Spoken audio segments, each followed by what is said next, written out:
Welcome to the behavioral model meeting this week, June 23rd. I don't have my action items up from last time. Having trouble with my screen, but we can go ahead and get started. Marian, go ahead if you wanted to get started. Again, Christina, can you repeat? Oh, I said we could get started if you're ready. Sure. Is there anything specific for me for today? I am trying to pull my notes from last week. I'm having a little bit of trouble. So while I try and get those going, we can talk about what we remember from last week. I was wondering, Marian, do you want to comment on the pull request you just submitted to rename the pipeline? Yeah, right. So this is the item that was in the backlog for quite some time. It is number, let me see, where is it? Number 13. We wanted to get rid of the, let's call it a working name that originally came from Microsoft and use the well-established name Dash. Basically rename everything serious to Dash. How about the directory? Yeah, I noticed that a minute ago. I also did that. And there is a comment from you that we, again, may need some, what do you call it? Some synchronization between two pull requests. Oh, this is about CI.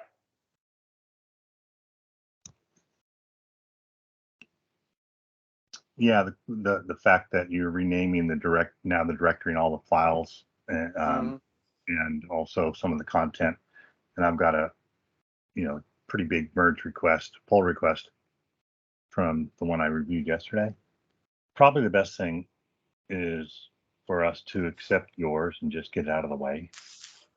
Then I'll just synchronize to it in the pull request as needed.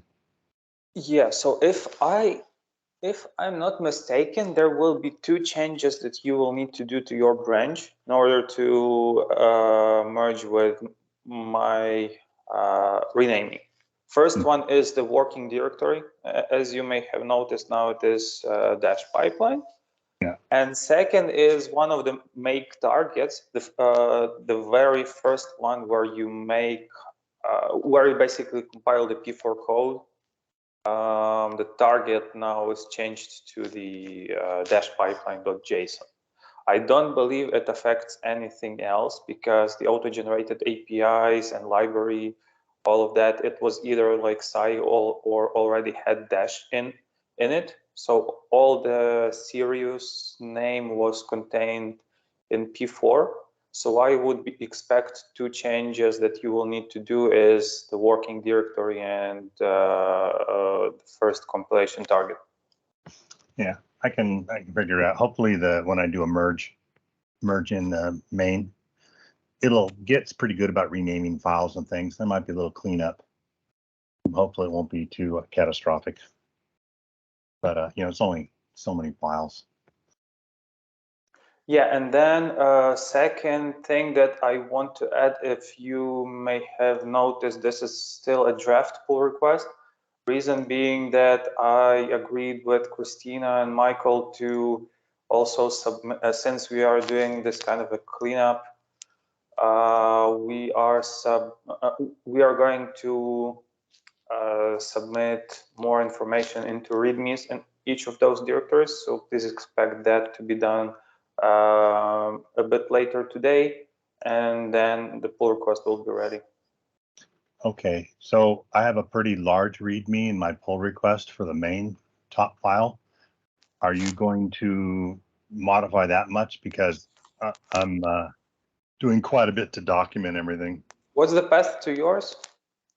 Under Sirius pipeline README. Yeah, it'd be nice if you looked at my pull request a little bit. Got it. Right. So then maybe I will need to split mine, just renaming first. You can do yours, and then I will update README files. Yeah, that might be nice because I've put quite a bit of work into that. It'd be nice to combine our work, not collide Yes. a bit. Thanks. Okay, I've also agreed. done some optimization today. I've got it. I'm using two different Docker images. One that's pre-built with P4C. You can just get it from Docker Hub. P4C is a Docker image you can get online. So I pull that down first and compile the code right away, and you get the P4 will compile and either pass or fail in like 25 seconds. So you get very quick feedback in the pipeline or locally. And the Docker image for that is really small comparatively. So I've got everything starting to tune this a bit step by step. But yeah, if you do the rename, I'll try to merge with that after your pull request is accepted.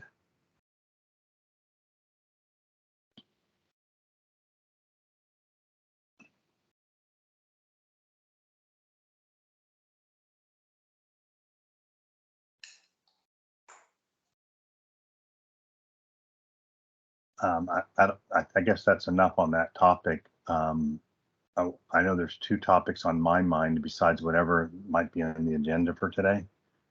Maybe three topics.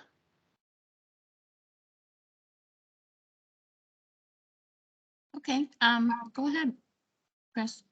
Okay, just to summarize them, one is I want to start getting some kind of some goals set for what we're going to test and when, or at least what, have some goals, because we want to start doing meaningful pipeline tests, not just this dummy test we did that we showed yesterday. All right, so start actually having tests that exercise some of the features. So we're going to be committing some resources to putting in more test work, and we need to have a pipeline with known capabilities, and we need to figure out, okay, what do we want to test first? What order? For example, do we want to test, VNet service, different pieces of it? And to date we have a bunch of P4 code, but we don't have much evidence that it does what we want. So that's one item. Should we add this item to the backlog, Chris? Here? Yeah, I would say, test plan for the pipeline at the highest level, and we can always break it down. Okay. Another item is, Hold on, gotta sure, give me a chance to hit enter here. Okay, and so here in the comments, we basically want to begin testing features. yeah. And, we can have a discussion on that to figure out how people would like to go about that. I have some ideas. Okay. Another topic is, when are we going to have, that's just an open question, when are we going to have the non-standard BMV2? When are we going to have a modified version that we can start testing stateful traffic? So that's... Oh yeah, we are going to be doing that. I have a dedicated meeting on that for that on Friday to see Okay. what we have left to actually merge stateful stuff into BMV2. Okay. And a follow-on topic is how to integrate that build workflow into this project. Right now we're pulling BMV2 from Docker Hub or building it. How are we going to do the build from scratch BMV2 in this pipeline and integrate it with all this infrastructure and automation, right? I know that you have there's a fork of this, right, Marianne, going on, and meanwhile I've done all these fair amount of, well, I should say some refactoring, right? My pull request, hopefully you'll have a chance to look into it and flag any concerns, but there's going to be a reconciliation phase, and we have to decide what order we want to, accept these merge requests, and how much work is that going to cause people to kind of sync up to it. Timing's kind of everything, and right now we're going to rename everything. It's kind of a one-time penalty. But then there'll be maybe another penalty if we accept my merge request, PR 27. What's the impact on any forks you have right now where you're modifying BMV2, and how's that all going to work? So that's a topic. And then the other topic that comes to mind is the one Gerald prompted yesterday. How are we going to test the TCP state machine, so to speak? And I don't know if there's actually a TCP state machine embodied in the pipeline itself, or if it's kind of an, say, an emergent property of the pipeline. Because I don't recall seeing truly a state machine, but there's something that's embodying it.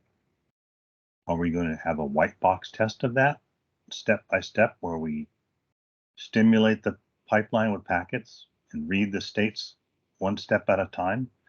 Or are we going to do a black box test where we throw packets at it and very carefully orchestrate it and then observe the response, capture the result or whatever, and say, yes, this acts the way it ought to, assuming the state machine is correct? I think that's a pretty heavy discussion. I mean, it just started yesterday. Yeah, that's what Gerald brought up. Yeah, and his proposal sort of presumes there's an interface to read the state, and even deeper, that there's any internal mechanism that's tracking the state explicitly as such, right?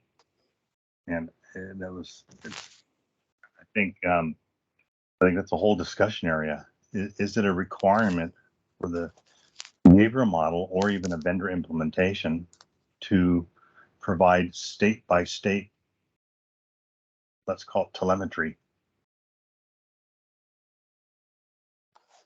Yeah, so I can give my opinion on that, but probably it's better to take it when Gerald will be here. I can just simply make a statement of fact that we, as of now, neither in the behavioral model nor in the API, we do not expose flow ID itself.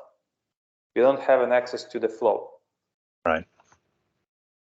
So if there will be such a requirement, that's the, like, again, as a statement of fact, that's the big missing piece. Okay.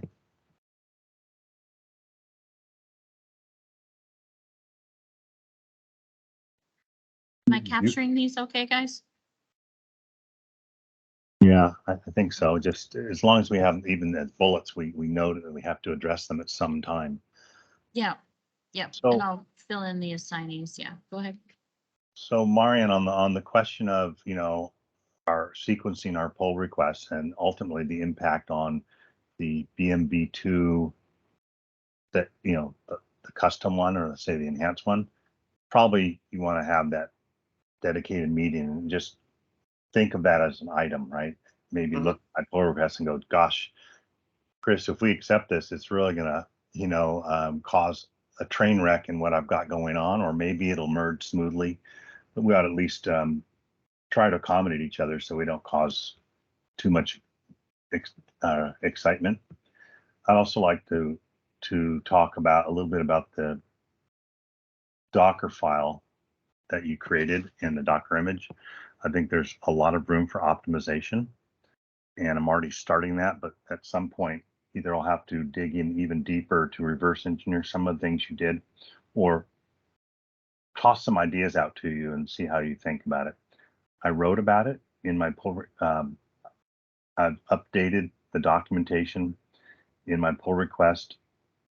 The README talks about Docker optimization right near the top in the to-do list. If you could take a look at that and think about it, I even have some more information following that. I think the Docker image has things in it that can be, simplified, and maybe we can pull things from Docker Hub, not have to reinvent certain things. But that's sort of a broad topic. You probably need to have your meeting about behavioral model and think about these things with whoever's meeting with you. as far as a test plan, my question to everyone here, and maybe especially to Marian, is can we agree on a list of basic tests and in what order that would give us a nice, let's say, a little progress in verifying certain parts of the Dash overlay, and not only how to configure it, but then what packet to send to it. And if you're doing this sort of the legacy way, Marian, I imagine you'd write a SCAPI packet, send it in, look at it and say, yeah, that makes sense, right? Just as a manual test, like get started, and then eventually turn it into a PTF test with the same kind of workflow. And you'd program the PSI tables right now with a C client, test client. Is that a reasonable assumption, Marian, how you might go about it if you were just to do it? Yeah. Right after Yes. this meeting? So in order to, and I think what Keysight would like to do is get help in understanding what tests make sense. And if, for example, Marian or someone else were to write tests in whatever convenient way you like, without throwing curveballs at you, like having to learn XCSC or whatever, just do it in whatever way makes sense, because we can take that as a starting point and then, let's say, convert it to the form we're proposing that can eventually, be incorporated into line rate tests. And it'll allow us to program the PSI interface, even if it's a C program or C++ program, it can eventually be turned into PSI Thrift because the contents are going to be the same. It's just an RPC instead. Does that seem like a reasonable way to go about it? Yeah, sure. Yeah, I mean, I want to make the best use. I would like to request your help, but make the best use of your time just to do, like, figure out what tests make sense, how to configure it, throw a packet at it. Even if you just capture it as a README or, something that says, here's the SCAPI command I used, here's the packet I got back, it's correct. And we can take that and turn it into an automated test. It's just kind of, mechanical process at that point. And you don't have to get caught up in the automation aspects. If you think that's a reasonable division of labor and a good way to use our respective skills. Yeah, I agree.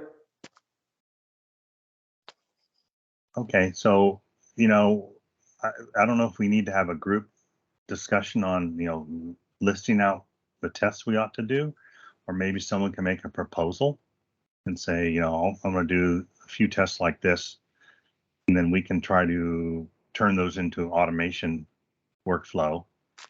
And once we get some examples like that, it'll be easy to start adding them, right? It'll be kind of a rinse and repeat because people will see the pattern, and then it'll be really easy to make more and more. Do you want to make a proposal, Marian, or an offer of what you think you can do and when to get that process started? Quick question to Chris. Yeah. So Chris, here you're looking at only overlay set of features, or you plan to? There's not a lot of underlay in the current BMV2 model, right? It doesn't really have, someone can correct me, but Marian, I think we had this discussion once before. Yeah, right. We were talking about behavioral model for Dash. We are not really interested in behavioral model for underlay PSI because it is tracked separately in the PSI community. Agree. They have their set of tests, etc. Agree. Whatever underlay that is needed for Dash, just that part. Well, there's the underlay in the final production versions of the DPU, IPU, right? That underlay comes from Sonic, right? But the behavioral model we're doing right now really only has the overlay services, correct? I mean, there's no basic router or other features in there, correct? So the overlay, I think Marian can of course add, because this has changed. But overlay features are added on top of the existing BMV2 that also has underlay from Sonic side. Oh, what do you mean on top of? It's It's not really, there is no really BMV2 implementation of underlay side. Put it this way, the BMV2 is just the engine that executes our P4 code. The P4 code has to have whatever pipeline features you want, underlay and overlay. Nothing in this Sirius pipeline directory implements underlay features. Is that correct, Marianne? Yeah, yeah. So you look for an L3 router, it's not in there. You look for an L2 switch, it's not in there. So there's Yeah, nothing. but basically, right, what SAI has right now is pretty much everything is documented in Visio diagrams, how the box should behave with respect to, again, switching and routing and whatnot. There is no programmed way for the behavioral model in underlay SAI.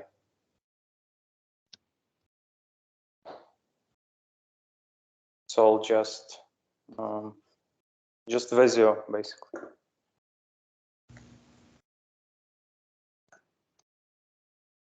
That makes sense, Reshma? Yeah, sure. I thought that, BMV2 soft switch has been there for some time, and then we basically are extending it to add overlay features. No, That's what it's not officially supported. Not officially supported. Agree. Yeah. Yeah. It's I not mean, up to someone date. do that integration work. I don't know how easy or hard it would probably be. Quite a bit of work to take the BMV2 switch.p4 or some equivalent and graft Sirius pipeline on top of it. But I think that's probably a pretty big task. And I'm not sure that was ever a goal or requirement of this project. So I think what we're trying to do is mentally separate these. We have the overlay features written in P4 explicitly, and that's what this working group is focused on. And we assume there's an underlay on the final production version of hardware that will be tested in a Sonic-like environment, but we have no way of using BMV2 to test underlay. Now, if there's a P4 DPDK soft switch, presumably it's the whole thing, right? It's the underlay services we all know and love with Sirius pipeline or Dash pipeline bolted on top of it. Then that could be tested. Mm-hmm. So yeah, once we have that, we could test it in a CI pipeline, and we could use existing PTF tests. And better yet, ultimately, I'd like to be able to write tests that run it much faster and at line rate with significant flows using XCSC or even hardware. I mean, we can have that discussion when we get closer to that, or we can have a separate discussion to start planning that out. Yes. But for now, the focus overlay. Right. So for now, our plan also is to, at least we had discussed using PTF with BMV2 overlay, when we have those test cases, etc. Well, we can use a combination of PTF and other approach, like I showed yesterday, which wasn't PTF strictly. It was a PI test. But it wasn't a PTF test. And the reason is PTF doesn't support line rate. So if we're going to start creating a new body of tests, at least for our contribution, I'd like to focus on tests that ultimately can translate into line rate and have a path to that without rewriting the scripts. And, maybe some PTF tests, but it doesn't get you past a packet at a time. So, want to use our resources to write tests that ultimately will translate into hardware tests. And, you get 2 for 1 that way. Yeah, we can discuss this in more detail in the other subgroup. Yeah, I think, we can talk offline about that. I think the main thing is getting the test case somehow represented in a way that could be turned into PTF, if you want to use that framework, or a different framework that can go to line rate and figure out a way to, get more than one outcome from the same initial effort. The effort being What's the test packet or packet streams look like? What's the configuration of the data plane? All that should be common regardless of which framework. So I think the real effort is in coming up with the test cases in general and then translating those into whatever script makes sense. You know, we can cater to both types of, or several types of frameworks if we have chosen the test case as well. It's like Marian has to drop. Marian, is there anything you want to ask or say regarding this conversation before you go? Not really. I got your message that we need to complete the first test with the full, with the complete configuration plus running packet that is supposed to go through transformation. This is my goal. Okay. I will. ETA is, I'd say, roughly 1 to 2 weeks. I Okay. haven't started that yet. And yeah, that's it. That'd be I great. missed that. Did you say 1 or 2 months or 1 or 2 weeks? Weeks. Yeah, that'd be great. That would be great, Marian. That'll start planting the seeds for doing more test cases. And as a separate topic, I still need help with the Cythrift server. I'm working on optimization today because it was too slow. I'll be reaching out for help with the Cythrift server from whoever's expert at that.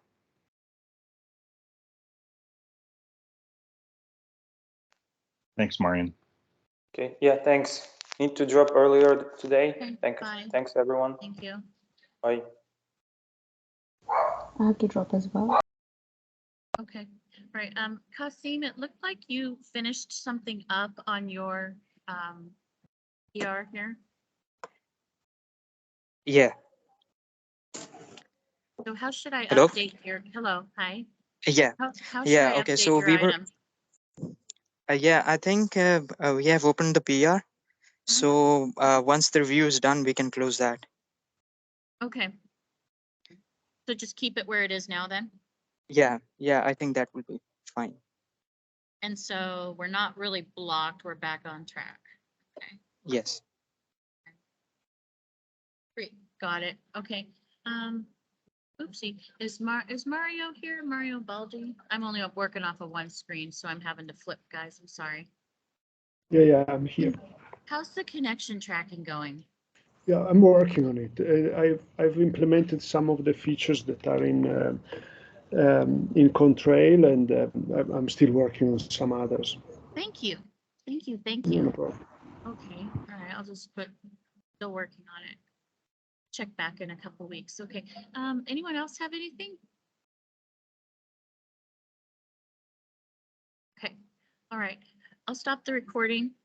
Thank you for your time this week, and I'll post it to the YouTube channel, and I'll clean up these new backlog items as we move forward and put more information into them. So thank you, everybody.